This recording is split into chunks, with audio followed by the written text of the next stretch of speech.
മലയാളികൾക്ക് യാതൊരു പരിചയപ്പെടുത്തലിൻ്റെയും ആവശ്യമില്ലാത്ത നടിയാണ് നിഷ സാരംഗ്. ആ പേരിനേക്കാൾ ആളുകൾ ഇന്ന് നിഷയെ അറിയുന്നത് നീലു എന്ന പേരിലായിരിക്കും. കഴിഞ്ഞ കുറേ വർഷങ്ങളായി മലയാളികൾക്ക് നിഷ ഉപ്പുമുളകും പരമ്പരയിലൂടെ നീലുവാണ്. ഒരു പരമ്പര എന്നതിലുപരിയായി തങ്ങളുടെ അടുത്ത വീട്ടിലെ കുടുംബം പോലെ മലയാളികൾ അവരെ സ്നേഹിക്കുന്നുണ്ട്. തന്നെ ഇപ്പോൾ മിക്കവരും വിളിക്കുന്നത് നീലു അമ്മ എന്നാണെന്ന് നിഷ പറയുന്നത്. ഇപ്പോഴിതാ ഫിൽമി ബീറ്റ് മലയാളത്തിന് നൽകിയ അഭിമുഖത്തിൽ തൻ്റെ ജീവിതം മാറ്റിമറിച്ചൊരു വിഗ്രഹത്തെക്കുറിച്ച് സംസാരിക്കുകയാണ് നിഷ.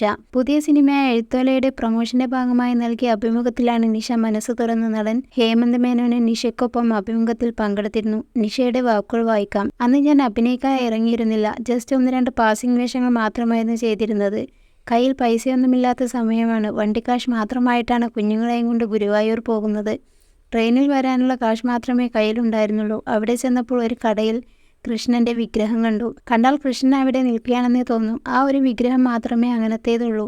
അവിടെ സാധാരണ എല്ലാം ഉടക്കുകൾ പിടിച്ച് നിൽക്കുന്നതായിരിക്കും. ഇത് പക്ഷേ വെണ്ണക്കലവും പിടിച്ച് നിൽക്കുന്നതായിരുന്നു. ഒരു കുട്ടി നിൽക്കുന്നതായി തോന്നുകയുള്ളൂ. എനിക്കത് വാങ്ങണമെന്ന് തോന്നി. പക്ഷെ അത് വാങ്ങിക്കഴിഞ്ഞാൽ പിന്നെ കയ്യിൽ ബസ്സിന് പോകാനുള്ള കാശ് മാത്രമേ കാണൂ. അത് കളഞ്ഞിട്ട് പോകാൻ തോന്നിയില്ല. വില പേശി വാങ്ങി. ഒരു കുട്ടിയെ കയ്യിലെടുക്കുന്നത് പോലെയാണ് ഞാൻ ആ വിഗ്രഹം കൊണ്ടുപോയത്. ബസ്സിലാണ് തിരിച്ചു പോകുന്നത്. കലൂർ ഇറങ്ങി കൃഷ്ണയെയും ഒക്കത്ത് വെച്ച് നടക്കുകയായിരുന്നു.